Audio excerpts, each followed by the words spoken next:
You're floating in a spaceship, drifting toward a patch of sky that looks like nothing. No light, no stars, just a perfect black circle sitting in front of you, like someone cut a hole out of the universe. You check your instruments. You're still thousands of miles away, and already your ship is falling faster than you can slow it down. That's a black hole, and in the next few minutes, you're going to cross it. Here's the strange part: most people imagine that moment as violence, a great cosmic mouth tearing you apart the second you get close. The truth is almost the opposite. For a big enough black hole, the crossing is quiet. You will not feel a thing, and that's quiet is exactly what makes a black hole so hard to understand and so easy to get it wrong. So let's actually go in slowly, correctly, and see what really happens to you. A black hole is not really a hole, it's an object, something collapsed down into a point so small and so dense that nothing, not even light, moves fast enough to escape its gravity once it gets too close. That boundary of no return has a name: the event horizon. Cross it, and there is no version of physics that lets you turn back. The man who first worked out the math for this was a German psychologist named Karl Schwarzschild.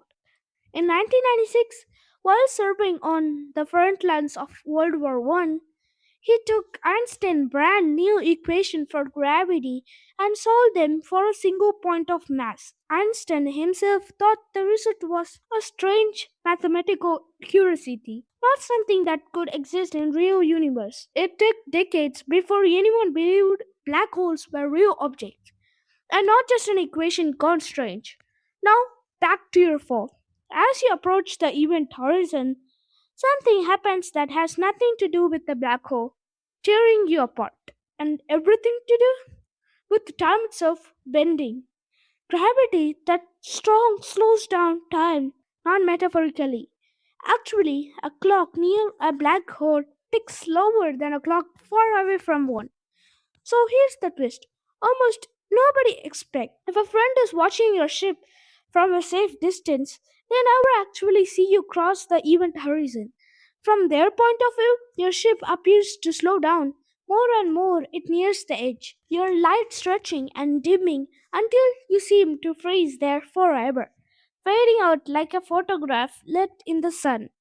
To them, you never quite make it in. But from inside your ship, none of that freezing happens. Your clock feels completely normal. You cross the horizon in an ordinary instant, and you would not even necessarily know the exact moment you did it. There is no wall, no flash, no signpost, just empty space that used to be escapable and now quietly is not. This is one of the strangest facts about black holes. Two totally different, totally correct versions of the same event, depending on where you're standing. Your friend's universe say you never arrive. Your universe says you already have. So if crossing the horizon does not let tear you apart, what does? That comes down to something called spaghettification. And yes, that is actual scientific term. It happens because gravity does not pull evenly. The part of your body closest to the black hole gets pulled harder than the part further away.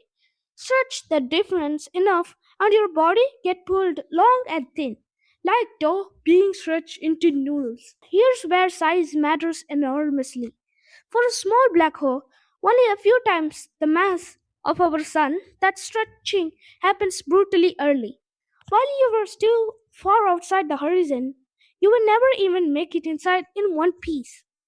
But for a supermassive black hole, the kind sitting at the center of the galaxies like our own, weighing millions or even billions of times what our sun weighs, the math flips completely. The event horizon is so enormous and gravity so evenly spread across your whole body at the scale that you could cross it completely intact. No stretching, no pain, just you floating through a boundary that used to be the edge of the escapable universe. feeling almost nothing at all. Which means the honest answer to what happens when you fall into a black hole depends entirely on which black hole you pick. Actually have a picture of one of these.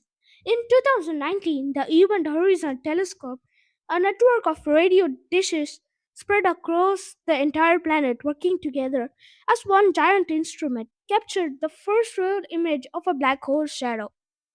At the center of a galaxy called M87, in 2022 they did it again. Closer to home, imaging Sagittarius, a star, the supermassive black hole, sitting at the very center of our own Milky Way.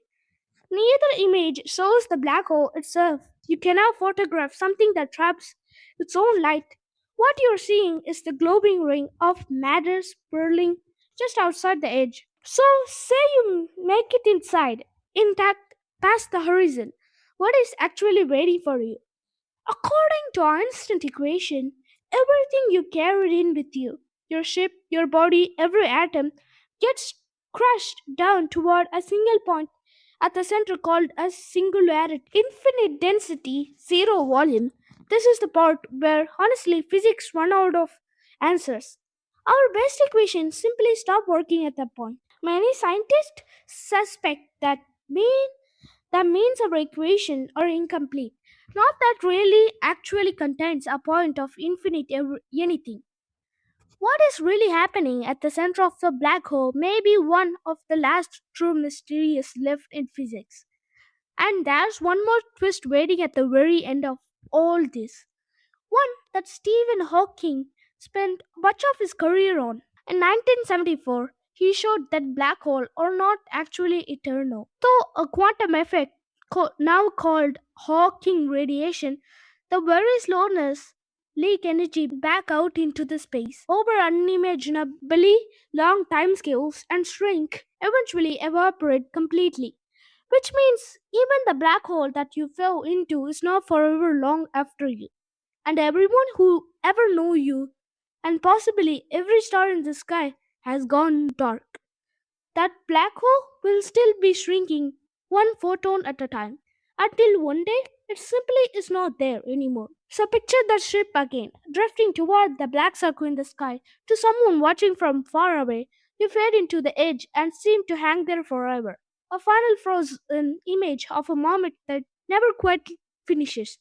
But inside your own ship, on your own clock, you already crossed. You're already gone, already stretched into the dark, or already sailing through completely untouched, depending only on how big the darkness in front of you happened to be. Two different endings to the exact same story, both true, depending only on where you are standing when you watch it happen.